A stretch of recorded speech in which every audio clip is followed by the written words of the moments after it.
The first time Grace Whitaker saw Brooke Mallory in 20 years, it was a Tuesday afternoon in April, and Brooke's laugh cut across the Whole Foods like a serrated knife. Grace heard it before she saw her.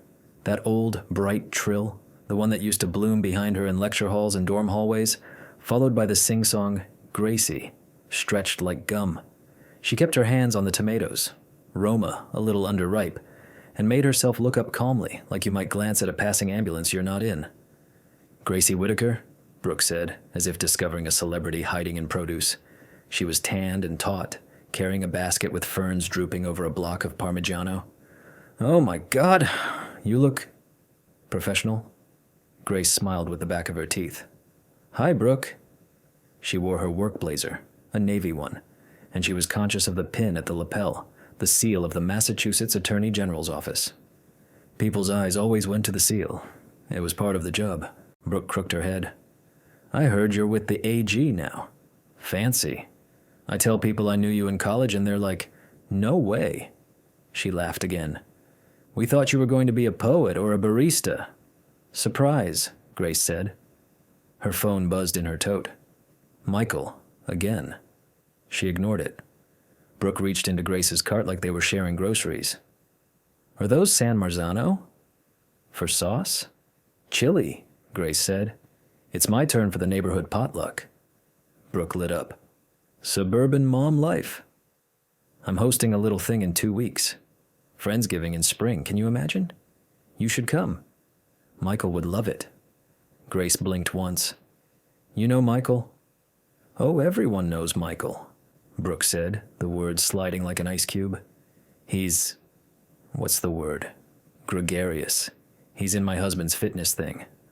Those men get obsessed with their rowing machines." Grace nodded like the information was new to her. "Right. Here," Brooke said, fishing a linen-colored card from her purse and slipping it between the tomatoes. "Saturday after next, 6 sharp. Don't be late. I have neighbors who will eat all the oysters if you let them."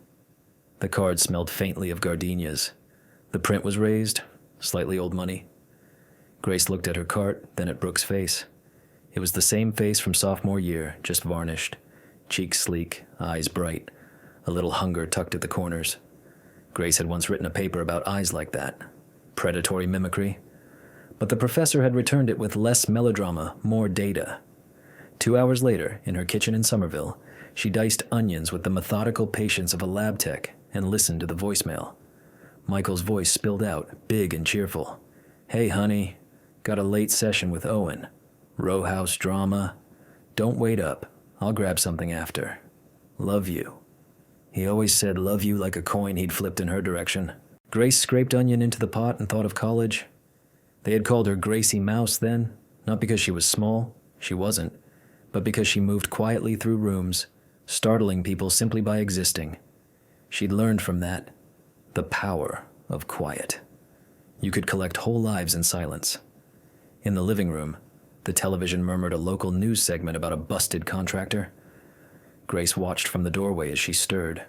Cityscapes, cold rain slicking the sidewalks, a man dogged by a camera. She knew the reporter.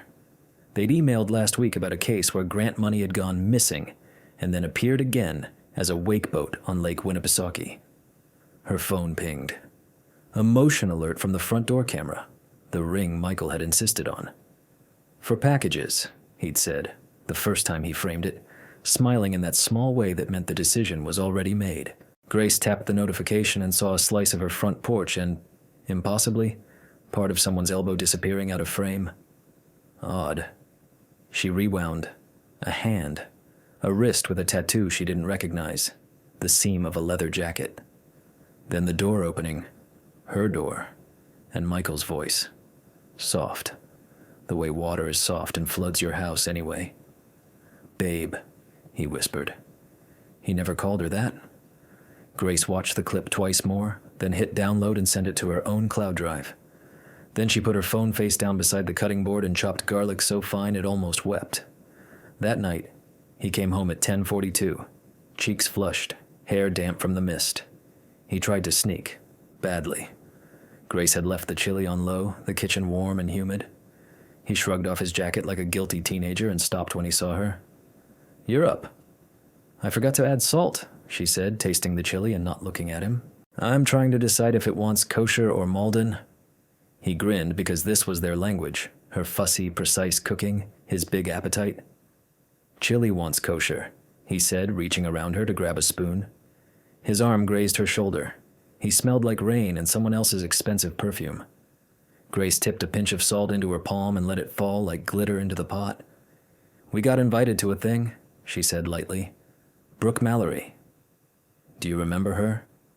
Michael hesitated, then smiled big. Oh yeah, from the gym.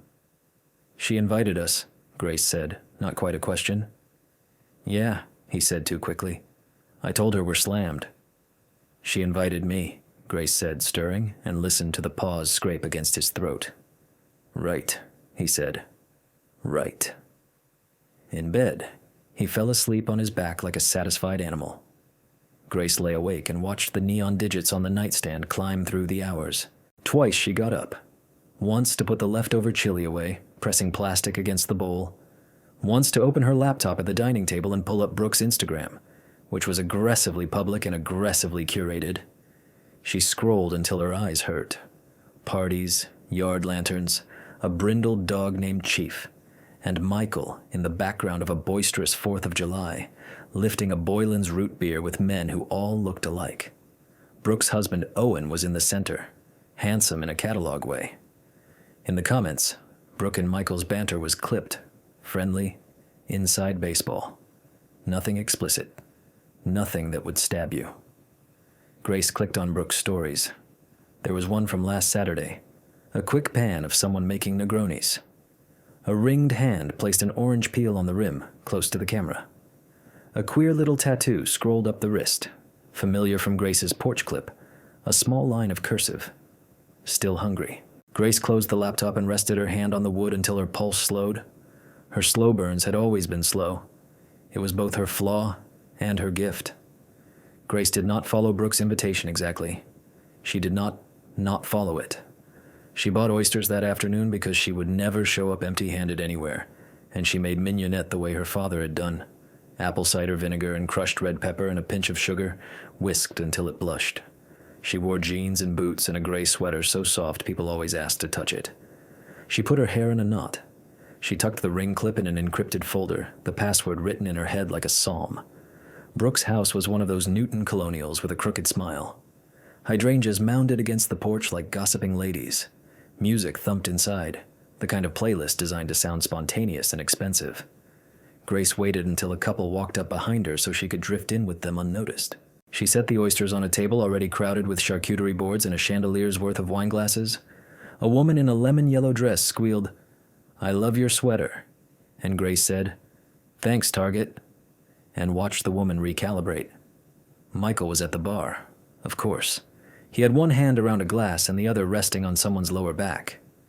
Brooke stood nearby, elegant in navy silk, her hair blown out like a commercial. Her eyes flicked and landed on Grace with polite surprise. "You came," she said, her smile white and unanimous. Michael turned, saw Grace, and did the tight little nod that said, "Go with whatever story I tell." "Thought you said we were slammed," Grace said to him, her voice mild. Michael's eyelids did a slow-motion blink. "We wrapped early." "Must be nice," Grace said, and let herself drift. She spoke with neighbors she didn't know. She knew how to ask questions that made people love themselves, and in loving themselves, love her. She tasted the food, grilled shrimp with lemon, deviled eggs with too much paprika, and sipped club soda with lime that looked like a drink but wasn't. Twice, Brooke's hand found Michael's arm in the way that says, "I'm sharing a joke with everyone, but really with you." An hour in, Brooke clinked a spoon against a glass. People turned, smiling. "Little toast," she said, lifting her own. "Just grateful for this circle. Friends who feel like family. Nothing like it, right?" She looked at Grace when she said it. "And new friends, like Grace, who... Oh my God, Grace, you all." She is actually with the Attorney General. I mean, serious business laughs, approving murmurs. Grace smiled, and the smile stayed on her face after Brooke's next words reached for humor and found the bone. "In college," Brooke said, "we used to call her Gracie Mouse, because she was so quiet, like silent until she wasn't, and then Zap. She would say something devastating about antitrust law and you'd want to crawl into a cupboard. More laughter, some genuine. Anyway, look at you, Mouse. You did it. The room's temperature shifted a breath. Grace felt it on her skin, the old heat of eyes turning toward her like magnifying glasses. She raised her club soda in Brooke's direction. To cupboards, she said cheerfully. They're surprisingly roomy. More laughter, now with relief. Michael was smiling too hard. Brooke's cheeks flushed a little, with drink or with pleasure.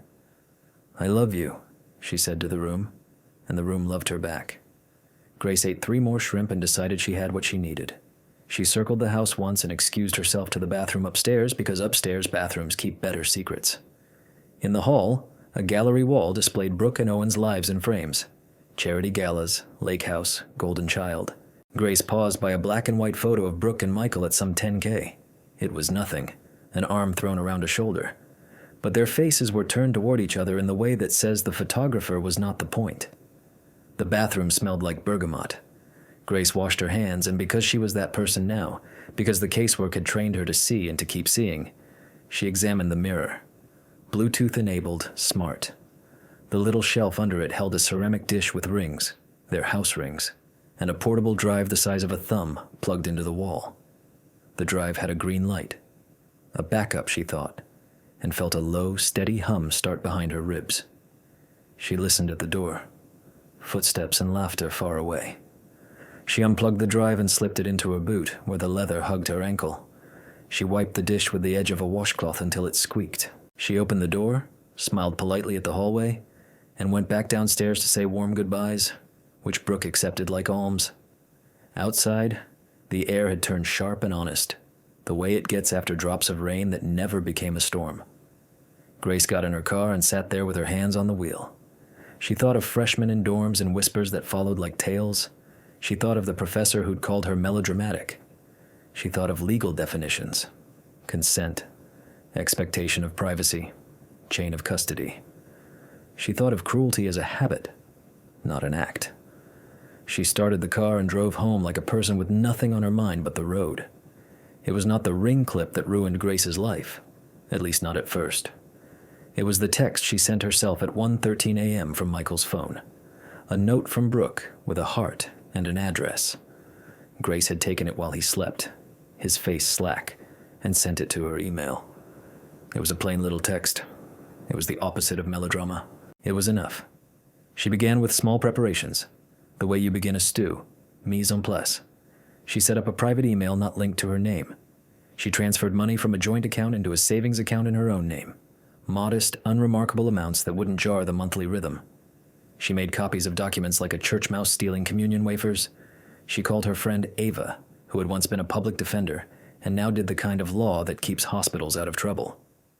If I asked you a hypothetical, Grace said, stirring risotto in Ava's kitchen while their kids played Mario Kart in the living room, and the hypothetical involved marital property, would you hypothetically tell me to breathe? Ava set down her glass. I would hypothetically ask if you're safe. Grace grinned with her teeth. I'm fine. I'm always fine. Ava looked at her for a long time. You used to show up to parties at Amherst with library dust on your sleeves, she said. You'd stand there like a ghost and then say the 12 words that cut a frat boy into neat slices. I've grown, Grace said. I use 19 now. But she took the number of a quiet, expensive PI and of a divorce lawyer who believed in paper like a sacrament. And she memorized both. A week later, Brooke's backup drive yielded. It did not take a genius. It took time and patience and the kind of curiosity that might be a sin. The drive had security camera backups of Brooke's house, their house. It had date-stamped folders with innocuous names like piano lessons that contained, among Ambien and kitchen tutorials, a video from the guest room. Michael's voice, soft. Brooke's, lower than her party laugh. The camera didn't catch their bodies. It caught parts. A hand, a shoulder, a row of teeth that were, in context, prosecutions in themselves. It caught what happened next, too. Brooke's voice, brisk and clipped, talking about a fundraising committee and an adjustment to invoices that made Grace sit back in her chair and stare at the screen until the image pixelated with her breath. Two things. There in 4 minutes. Betrayal and embezzlement. Grace labeled the file with a date and hid it in a folder named Garlic Knots Recipes. She drafted a letter to herself on official letterhead and slid it into her work bag without sending it because she needed a boundary. This would not be a state prosecution. It would be her private purge. But she knew the ways information can travel. Tip lines, anonymous threads, a reporter with a yen for cause. On a Saturday in May, at Grace's mother-in-law's 60th birthday barbecue in Quincy, everything rushed to the surface like a boil. The backyard was full of paper lanterns and folding chairs. Children ran with sparklers even though it wasn't dark. Grace brought her lemon bars and set them among the store-bought cupcakes. Michael was louder than usual, the way men get when they're rehearsing truth. "Grace," his sister said, hugging her and looking at her face like she expected news. "You look good." "I hydrate," Grace said. She set down her purse, crossed to the grill where Michael stood like a king, and asked loud enough for his cousin to hear, "Did you want me to carve the brisket, or will you take your own piece?" Laughter. Michael puffed. Then Brooke appeared by the gate with a bottle of sparkling rosé held like a gift to a bride. She wore jeans and a white shirt and sunglasses that could defend a home. "Surprise!" she sang, as if she belonged there. "I brought wine!" She wove through people, kisses, and oh my gods greeting her like buoys. She turned to Grace and made her smile into that wide American grin. "I heard there'd be lemon bars." Grace looked at Michael, who was sweating the way meat sweats. He lifted his tongs at Brooke and said too brightly, "Hey, B." "B," Grace repeated, dry. "Cute." Brooke grinned, undeterred. "We're a fun bunch, aren't we?" She pointed her chin at the coolers. "Can I?" "Of course," Grace said, and stepped aside at the same time as she stepped forward, aligning her body with the path to the kitchen. They brushed shoulders. Brooke's perfume was faint and dreadful, like lilies on a casket. Grace leaned in as if to kiss her cheek and said, so quiet Brooke had to still to hear, "You left something at my house." Brooke's smile didn't break, but her eyes flinched. "Did I?" "A thumb drive," Grace said, letting the syllables fall like pennies. "The upstairs bathroom. Where your husband might keep things he pretends not to keep." Brooke's head tilted a fraction. "I don't know what you're talking about." "You will," Grace said pleasantly, and lifted the lid of the cooler for her like a host. At 7, while someone's uncle belted Sweet Caroline and small children ran sticky with ketchup, a voice rose at the end of the yard. It was the voice of Michael's cousin Jess, who had an iPad and a sense of dramaturgy. "Can everyone gather?" she called. "We made a slideshow of Linda's life." People gathered. Grace stood with a paper plate balanced on her palm. Michael positioned himself behind her and put his hand around her waist. Their choreography. Brooke hovered on the fringe, sunglasses now on top of her head like a small crown. The screen flickered to life against the fence. Baby photos, prom, the first apartment with its macrame. People whooped when Linda appeared with her 80s hair and a tuxedoed boyfriend. And then, because God has a taste for theater, and because Jess had dragged the afternoon's photos from iCloud without looking, a video clip cued itself between decades. The porch, Grace's porch, and a sliver of a leather jacket, and a hand with a thin tattoo script set against Grace's blue door. There was no sound. There was just the angle, the light, the door. It lasted 5 seconds and might have been nothing. But Michael exhaled a sound like a swallowed syllable, and Brooke's face fell an inch, and Jess gasped at her own mistake and scrambled to skip. "What was that?" someone said. "Accidental," Jess said quickly, flushing. "I'm so sorry. Wrong." Michael stiffened behind Grace, then found his words. "Grace," he said, sharp, as if correcting her posture. She turned, gently extricating herself from his hand. People were still murmuring. A few lifted their phones like shields. Michael did what panic does. He chose a road and sprinted. "I found that on Grace's phone," he said. She's been spying on me. On everyone. She's out of control. His voice pitched. "Last week she shoved me. I didn't say anything because she's been stressed. Work. But I can't." The yard froze and then hummed with human current. Brooke stepped back as if distance was innocence. Grace felt it. The old heat of eyes. Her heartbeat slowed until it sounded like a metronome in her ears. "Michael," she said in the cool, careful voice she used with witnesses. "No." He went red, defensiveness curling him into his own ribs. "I'm not—" "Grace, don't. You blocked me in the kitchen last month. You—" He made a vague, ugly gesture. "You put your hands on me?" The word sprang up inevitable as mildew. Police. Someone said it. Someone was already taking out a phone. Grace looked at Brooke then, and Brooke looked at Grace, and the years collapsed to a dorm hallway where Grace had once slipped in her socks on a polished floor, and Brooke had laughed and said, "Careful, mouse." Grace did not yell. She did not cry. She carried her plate to the picnic table and set it down. Then she walked to the screen and took the iPad from Jess's shaking hands. "May I?" she said to the yard with a pleasant neutrality that came from practice and blood. She swiped open the photos, scrolled, found the clip again. "This is my front door," she said conversationally, holding the iPad so the nearest people could see. "Michael and I have a doorbell camera. I have cloud backup for it because we had some package theft in the winter. 2 weeks ago, this happened." She hit play. The elbow, the script, the mouth of the door.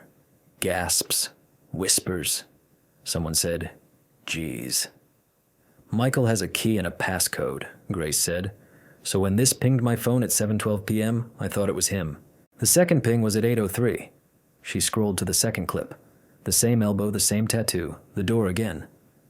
2 visits, 49 minutes apart. She swiped. If I'd wanted to spy, I could have done a lot better than a front door camera that announces itself with a chime. A few people laughed, brittle but there. Michael stepped forward, voice breaking into sharp edges. "That tattoo that's lots of people. Still hungry?" Grace read aloud. Lowercase cursive. "It's cute." Brooke pressed her lips together until she erased them. "And as for shoving," Grace said, now looking at Michael directly, because you had to at least once. "In April, you cornered me by the sink and tried to touch my face when I was chopping carrots. I asked you to move. You didn't. I put my hand on your chest and I said, 'Move.' You stumbled. I apologized anyway. Want to call that battery? Call it battery. We can both have fun with definitions." The yard's oxygen shifted. Michael's mother made a small sound, like something delicate breaking. Brooke looked to Owen, who was not looking back. He had his phone out, his jaw set. At the table, someone steadied a paper plate in slow motion. A policeman did come, because someone had already tapped 911, and once summoned, certain things arrive like weather. He was young and polite. He took statements with the patient face of a man who has wandered into drama during a shift that was supposed to be boring. Grace told him about the camera. Michael told him about being shoved, his voice softening into woundedness. Grace said calmly, "Officer, I'd like to show you something else, if that's appropriate." She led him to the driveway and played the clip from Brooke's guest room. She showed the part where voices, just audio, drifted into facts about fundraiser invoices and an adjustment to vendor fees that sounded a great deal like using a charitable foundation's funds to pay for personal landscaping. "I'm not looking to press charges here," she said, "because this is my mother-in-law's party.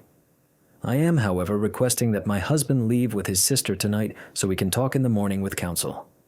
She said counsel like a dessert. The officer nodded, eyes careful. "It's a civil matter for now," he said. "You both should separate." "Ma'am, you seem composed?" Grace nodded. "I have lemon bars if you want to take one on your way out." He smiled despite himself. "Tempting." Michael left, mutinous and slack. Brooke went green-gray and clung to her wine bottle like a life raft. People pretended to check their phones as a mercy. Grace hugged her mother-in-law, whose face was a map of 5 wild minutes, and said, "I'm sorry the slideshow stuttered." "The old photos were perfect," Linda blinked and patted her cheek and said, "You always did cut clean, Gracie." And Grace forgot to resent the nickname. There were consequences. The next morning, Michael served Grace with a temporary restraining order. He filed, she knew, because he had always believed offense was the best defense. The order claimed she was volatile. It claimed she had threatened to expose private videos. It noted her position at the Attorney General's office and suggested she leveraged her authority to intimidate. Reading it, Grace laughed in a soundless way that felt like coughing. She had never leveraged anything but her stove. Ava met her on the courthouse steps with coffee and a file folder. "This is theater," Ava said, "and we can act too." In court, the judge wore patience like armor. Grace spoke softly of doors and timestamps and recipes. Michael's lawyer spoke hard about privacy and reputations. The judge lifted a hand. "Let's refrain from grand declarations," she said. "We are not here for a divorce trial today. The order is denied." Grace let breath leave her body like an appliance powering down. She did not post on social media. She did not send the video to Owen with a note that said, "Check your books." She baked a pie that night, blueberry lattice top, and she took a picture of it for herself, for the file in her head that said, "Continue." In her email drafts, the letter to herself on state letterhead waited like a parachute. It took 3 weeks for the rest to fall. Owen showed up at Grace's office lobby like a man entering a confessional and asked to speak to someone, anyone, about some irregularities. The tip line flared. A reporter called and left a message that pretended to be casual and wasn't. Brooks' fundraiser committee threw a mid-year gala that was not quite sold out and at which Brooks stood at the mic in a white dress and blanked on a sponsor's name, her eyes empty, the little glitch of a person who has memorized her virtue and misplaced it. And then, in a small and very American way, the escalation. Brooke posted a grid of photos after the gala with a caption full of hearts, and she spelled the name of the foundation wrong. Twice. Comments corrected her. One was from the foundation's accountant, stiff as starch. "For transparency, we did not authorize this event nor receive promised funds." Screenshots bred screenshots. A local blog picked it up. Within days, the bigger outlets did too. The AG's office opened an investigation, carefully and publicly. Grace recused herself without being asked and sent exactly one text to Ava. And now, we let gravity do her thing. Michael called, then texted, then stopped. He sent a final message that said, "You didn't have to." She responded, "No, I wanted to," and turned her phone face down again. When she went to the market now, she did not look over her shoulder for old laughs. People nodded at her. Not like a hero, she wasn't, but like a person you don't want to end up on the wrong side of because you're lazy. At the hearing where the foundation presented its numbers, Brooke wore black and sat with a lawyer whose tie looked expensive in a way that means useless. Reporters clustered like starlings. Grace sat in the back on the aisle. Owen entered alone. His shoulders had learned a new shape. When Brooke took the stand and tried to explain how an invoice adjusted itself for miscellaneous administrative expenses, her voice hiccuped and then landed hard and flat. The evidence was boring and devastating. Checks, emails. A little landscape company in Waltham paid through a middleman whose name was, improbably, Chief. Like the dog. People laughed at the wrong moments. Brooke looked out into the room for faces she recognized and found Grace's.